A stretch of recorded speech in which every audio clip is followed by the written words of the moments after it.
Ce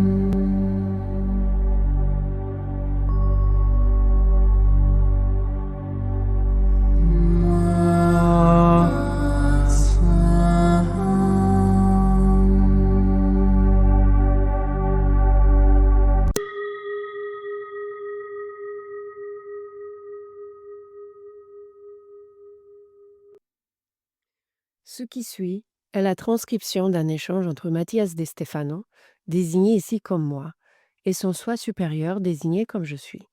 Dans cette capsule, la voix féminine incarnera le moi, tandis que la voix masculine représentera le je suis. Cette conversation, intitulée 9e dimension, a été réalisée le 10 mars 2021. Un atome, une planète, une galaxie. Tout est identique, tout est un. C'est l'inspiration, l'exhalation universelle. Le microcosme est l'inspiration qui se projette dans l'exhalation du macrocosme. Ham, het, hum. La 9e dimension. Comment la comprendre? Je sais que dans la mythologie kémule de l'Égypte atlante, la 9e dimension était connue sous le nom de souffle de Dieu, le soupir divin qui écrit toutes choses. Hologramme. Comme nous l'avons déjà dit, mais ici, il devient la seule chose réelle et possible. Ici, l'hologramme trouve son origine, son commencement et sa fin, sa logique et son sens. Ici, il est intangible. Le souffle divin se trouve dans le processus d'inspiration, ham, de maintien, het et d'expiration, hum. L'histoire explique que tout l'univers est une respiration invisible, constante, qui se contracte vers le microcosme, vers l'essence même de la conscience, l'esprit, l'imagination. Et là, il contemple toutes choses ensemble, la merveille qu'il est capable d'accomplir. Dans cet instant neutre, d'inaction, soutenant tout, puis, reconnaissant chacune de ses extrémités, il se permet d'expirer, de libérer l'énergie contenue, se projetant vers l'extérieur, vers le macrocosme. L'intérieur et l'extérieur ne sont rien d'autre qu'une projection de la respiration de l'esprit. Respirer. Inspirer à nouveau. Inspiration, spiratio, origine latine de esprit. C'est là que naît le concept d'univers spirituel, de Dieu, comme grand esprit cosmique. C'est le grand souffle, et nous aspirons tous à être lui, elle, cela. Être la 9e dimension, l'univers holographique. Pour le comprendre, vous devez contempler l'origine de tous les toroïdes qui composent la 8e dimension, issue de la 7e dimension. Ensemble, ils créent une sphère qui, bien qu'imparfaite, dessine les limites de la courbure de la constante du temps et de l'espace. C'est ce qui donne l'idée d'éternité, non pas par son expansion à l'infini dans l'espace, mais par la contraction et la distension constante des toroïdes, qui reviennent sans cesse se manifester dans toutes les directions, se nourrissant mutuellement. La lumière émanant du potentiel de la 7e dimension, parfumant de donner l'essence de la 8e dimension, n'est rien d'autre que des codes en constante expansion et contraction pour la 9e dimension.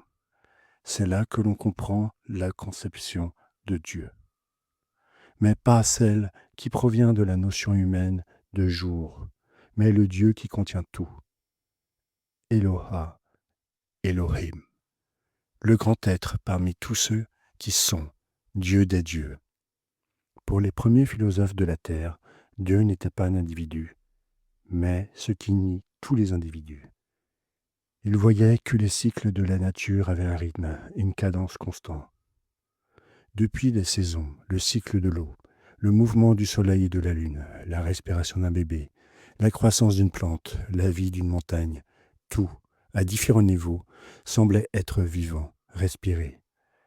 C'est pourquoi Dieu était connu comme le chemin éternel du grand souffle, Sao Isna. Je me souviens que c'est ainsi que nous nous saluions à Kem, il y a 12 000 ans.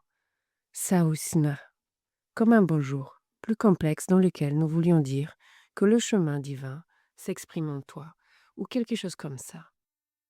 L'univers n'est que respiration, Et au niveau holographique, tu peux comprendre que chaque forme que tu touches est la contraction du temps et de l'espace. Chaque énergie que tu ressens est la contemplation de la manifestation cosmique. Chaque vibration que tu résonnes est l'expansion de l'essence constante. Depuis la 9e dimension, tout est subtil, tout est imaginaire, tout est. L'esprit. C'est exact. C'est là que surgissent l'imagination, le mentalisme, la correspondance, la vibration, le rythme, la cause et l'effet, la polarité, la génération, c'est-à-dire les 7 lois universelles. C'est ici qu'elles prennent forme, qu'elles prennent sens, dans l'existence holographique d'une inspiration éternelle qui dessine à chaque expiration la beauté de ce que tes sens sont capables de percevoir, et toutes les merveilles qu'ils ne sont pas encore capables de traiter. Il est très difficile de comprendre cette dimension. Parce qu'il n'y a rien que tu puisses expérimenter toi-même en tant qu'être humain. Mais peut-être peux-tu le comprendre à l'aide de la simple image du cinéma. Le cinéma, comme aller au cinéma? Oui, cinéma vient du mot grec kiné, qui signifie mouvement. Le cinéma est le 7e art après l'architecture, la sculpture, la peinture, la musique, la danse et la littérature. Tu trouves le cinéma. Il fait référence au théâtre, mais capturé dans le montage d'une post-production qui est enregistrée sur un film en celluloïd synthétique. Comment? Les caméras ont réussi à enregistrer les images en capturant la lumière réfléchie par des objets en mouvement grâce à des particules photoniques. En combinant des couches photosensibles à différentes gammes de rayons lumineux, c'est-à-dire de différentes couleurs, on parvient à capturer la lumière en l'enregistrant sur ces couches d'acétate de cellulose, recouvert d'une pellicule très fine, appelée en latin pellicula, en capturant par fraction ces images sur une bobine qui tourne devant le théâtre réalisé, focalisé sur les lentilles d'une caméra qui focalise précisément la lumière vers le point spécifique sur le film de celluloïd. On peut enregistrer l'idée de mouvement, d'où le mot anglais movie, film. Une fois enregistré, il est temps de le projeter. C'est ce que la lumière, dans son rayonnement, a enregistré sur un film en mouvement circulaire, est projeté dans un cinéma en plaçant une lumière puissante derrière la cellulose en mouvement, ce qui permet de voir sur un écran mural cet enregistrement de lumière en mouvement. Et le théâtre devient intangible, un art holographique qui, même si l'on sait que l'on contemple des photons sur un écran accroché au mur, éveille des idées, des émotions, des volontés chez les spectateurs. Oserez-vous analyser cela comme s'il s'agissait des dimensions? Voyons voir.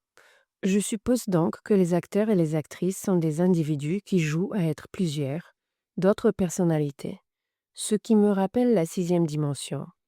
Tous suivent un scénario qui est la 5e dimension, et une histoire théâtrale n'a pas d'ordre temporel. On peut jouer avec le temps, aller du futur au passé, ce qui fait que l'histoire est en 4 dimensions. La scénographie est en 3e dimension, tout comme ceux qui interprètent les rôles. L'idée générale est la structure ou l'intention théâtrale qui est la 2e dimension. L'histoire a un début, un nœud et un dénouement, un principe et une fin, ce qui en fait la 1re dimension.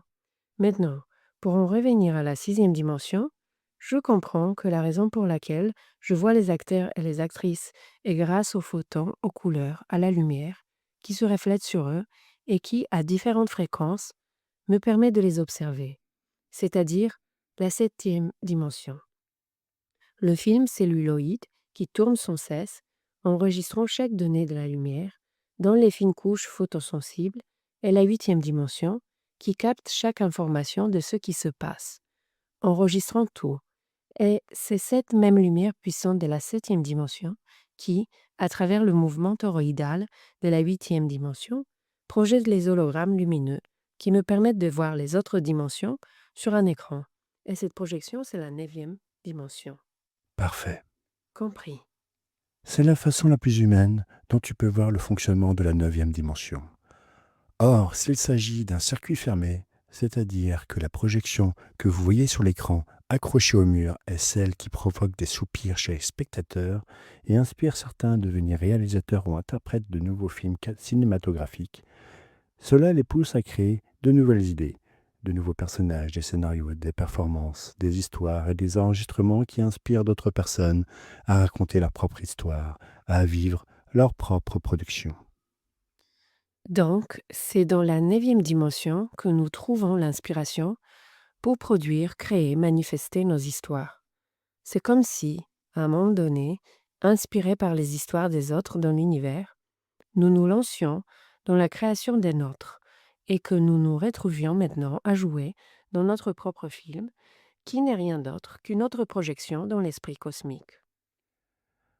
La neuvième dimension est l'histoire la plus inspirante de toutes. Donc, si vous voulez vous connecter à ces dimensions, vous savez ce que vous avez à faire. Inspirer, Contempler. expirer.